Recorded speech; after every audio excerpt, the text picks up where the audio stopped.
તો મહત્વના સમાચાર મળી રહ્યા છે। નજર કરીએ મહત્વના સમાચાર પર। સુરત ઉધનામાં લાગેલી આગના મામલે મહત્વના સમાચાર મળી રહ્યા છે। 5 ઇજાગ્રસ્તોને નવી સિવિલ હોસ્પિટલમાં ખસેડાયા છે। તો જે આગ લાગી હતી તેને લઈને મહત્વના સમાચાર। સવારે પ્લાસ્ટિકના ગોડાઉનમાં આગ લાગી હતી, જેમાં 5 લોકોને ઈજાઓ પહોંચી હતી, જેમને સારવાર અર્થે હોસ્પિટલ ખસેડાયા છે। તો વધુ વિગતો માટે જોડાઈ ગયા છે સંવાદદાતા સાહિસ। સાહિસ, શું છે વધુ વિગતો આ સમગ્ર મામલે? જે રીતના સવારના 8:30 વાગ્યા દરમિયાન સુરત ફાયર વિભાગને કોલ મળ્યો હતો ઉધના રોડ નંબર 3 પર પ્લાસ્ટિકના ગોડાઉનમાં આગનો બનાવ બન્યો હતો, જેની અંદર ફાયર વિભાગનો કાફલો ઘટના સ્થળે પહોંચ્યો હતો। આગ પર કાબુ મેળવવામાં આવ્યા હતા, પરંતુ કામદાર જે 5 જેટલા કામદારો હતા તે દાઝી ગયા હતા અને તેમને સારવાર અર્થે નવી સિવિલ હોસ્પિટલ ખસેડવામાં આવ્યા હતા।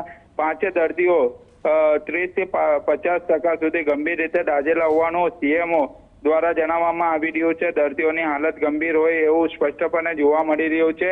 જે આગ લાગી હતી તે ખૂબ જ વિકરાળ દરવાજા વેસુ સહિતનો ફાયરનો કાફલો જે છે તે ઘટના સ્થળે પહોંચ્યો હતો અને આગ પર કાબુ મેળવવા માટે તજવીજ હાથ ધરવામાં આવી હતી।